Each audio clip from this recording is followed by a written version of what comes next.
وعلیکم السلام ورحمۃ اللہ وبرکاتہ۔ اللہ رب العالمین خیر و عافیت میں رکھے۔ سوال واقعتاً بڑا ہی اہم ہے کہ والدین بچے کو سینے پر ہاتھ باندھنے سے، تشہد میں انگلی کو حرکت دینے سے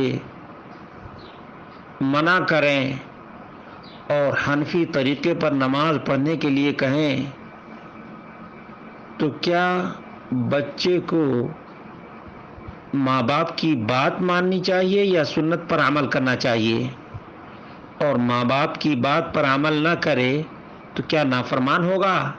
اس کا جواب اللہ رب العالمین نے واضح کر دیا ہے کہ جہاں اللہ اور اس کے رسول کی نافرمانی ہو، وہاں نہ ماں باپ کی بات مانی جائے گی اور نہ کسی بڑے سے بڑے کی بات مانی جائے گی، بلکہ اللہ اور اس کے رسول کی اطاعت لازم اور ضروری ہے۔ اطیعوا اللہ و اطیعوا الرسول، یہ پیمانہ یاد رکھنا چاہیے۔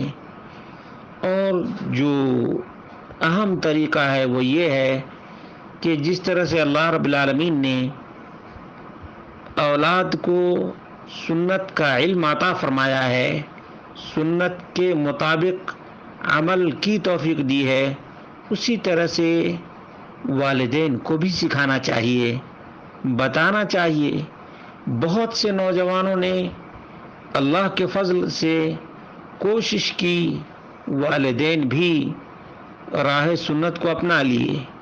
اس لیے والدین کو بھی علم کی ضرورت ہے، رہنمائی کی ضرورت ہے، اور بچے اپنے طریقے سے اپنے والدین کو سنت کا علم دے سکتے ہیں، سنت کا علم دے سکتے ہیں، لیکن ایک بات یاد رکھیں، لا طاعت لمخلوق فی معصیت الخالق، رب کائنات کی نافرمانی میں کسی کی بھی فرما برداری نہیں ہے۔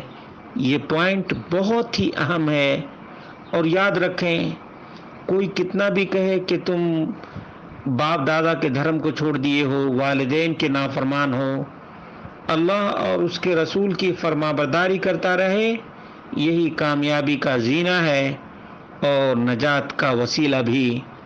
والدین اللہ اور اس کے رسول کے احکام کے مطابق کہیں تو ان کی فرما برداری کی جائے گی، اللہ اور اس کے رسول کی نافرمانی میں والدین کی بھی بات نہیں مانی جائے گی۔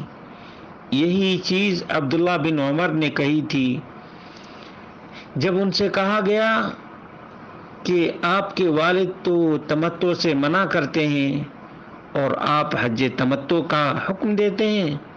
انہوں نے کہا تھا، امر ابی یتبع ام امر رسول اللہ صلی اللہ علیہ وسلم، میرے باپ کی بات مانی جائے گی یا محمد مصطفیٰ صلی اللہ علیہ وسلم کی بات مانی جائے گی؟